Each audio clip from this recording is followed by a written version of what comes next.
As he approaches this Orthodox church in Moldova, Archbishop Markel begins his Mass. As he preaches, dozens of worshippers and teenage altar boys film his words on smartphones. His sermons are frequently posted online and often discuss what he describes as attacks by Western forces on his faith. This YouTube video of one of the recordings is titled, "Moldova is in Danger. Help Save Orthodox Church of Moldova." One of those dangers, he believes, is the pro-European ruling political party.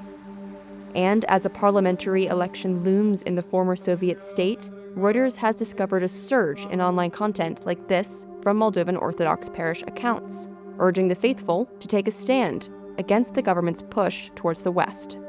Вот такой Европе, культурной Европе, христианской Европе, я говорю да. А гейской Европе я говорю нет. Если вы приходите с геями, то вообще не приходите к нам. While the posts aren't explicitly pro-Russian, they do reflect the narratives being pushed by opposition parties, ones who want closer ties with Moscow. Like this one, which says, "Protect your children, protect your country, protect your church." The overarching message is that Moldova's traditional family values are under threat at the hands of an EU that will force children to embrace LGBT identities. And Reuters has discovered a link between these posts and trips paid for by Russia for several hundred Moldovan priests. The Moldovan Orthodox Church is followed by most of the country's 2.4 million people, and it is subordinate to the Moscow Patriarchate. The country's September 28 vote pits the ruling party, which has pushed for closer European integration, against other parties more aligned with Russia. And one way the pro-Russian opposition is trying to sway voters is through the church.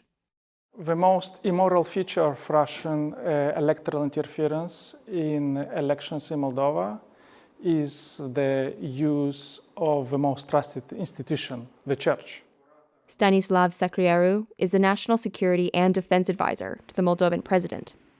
He says that Russia has been weaponizing religion by recruiting and training priests on all-inclusive pilgrimages to the country. And this is one of those trips. Reuters spoke to 15 clerics and analyzed photos and videos of the visits that were posted online. They showed that several hundred priests accepted all expenses-paid trips to Moscow between June and October last year. The clergy toured holy sites and went to lectures stressing that Russia and Moldova must stick together against a morally corrupt West. Reuters used facial recognition analysis on YouTube videos and interviews with priests to identify 3 Kremlin-linked Russians among the hosts of 4 of the pilgrimages last year. Once these trips ended, the online campaign began. After the training, priests come to Moldova and use their influence in order to sow the mistrust, erode the confidence of society, and to generate and fuel mistrust in our society.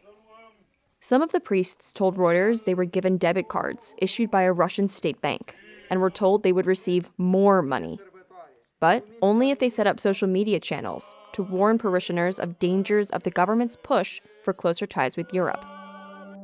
Over the last year, almost 90 new channels have been set up as official accounts of Moldovan Orthodox parishes, and the online activity has been ramping up over the summer as the election approaches. Reuters uncovered data from closed chat rooms on Telegram showing at least 3 people tied to the Russian government were involved in the social media campaign. Эти телеграм-каналы, они под прикрытием религиозности и веры людей в церковь, в Бога, они имеют вообще другую историю, другое желание манипулировать, обманывать людей, создавать восприятие граждан. For years, the Moldovan government has accused the Kremlin of trying to influence its elections. But Markel told Reuters that any talk of a pro-Russian campaign was baseless. He says the posts are a local initiative by the church, independent of Moscow. And the trips were simply pilgrimages. Я полагаю, что это несостоятельное обвинение, и это попытка просто оправдать некоторые промахи, некоторые неудачи, некоторые, не знаю что, свои проблемы, отвлечение внимания от других более вопиющих проблемах. Kremlin spokesman Dmitry Peskov said Russia condemns interference in other countries' internal affairs, and that Moldovans will decide who wins the election.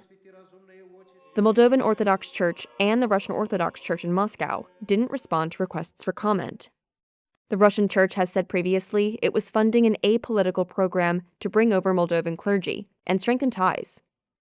When asked about the flurry of new channels, Telegram said it was a politically neutral platform that respects peaceful free speech. Sarasi Lumina, the channel which hosts some of the content, does not say who controls it or if it is affiliated to any organization. Reuters contacted 2 people listed as administrators, but they didn't respond or denied involvement. Father Maxim Malinti was a priest for a Moldovan parish church until he quit in 2024 over Moscow's invasion of Ukraine. He told Reuters he has followed the flood of social media posts and spoken to former colleagues who said they had been pressured to push a pro-Moscow line. Нас все говорят, что мы православное государство.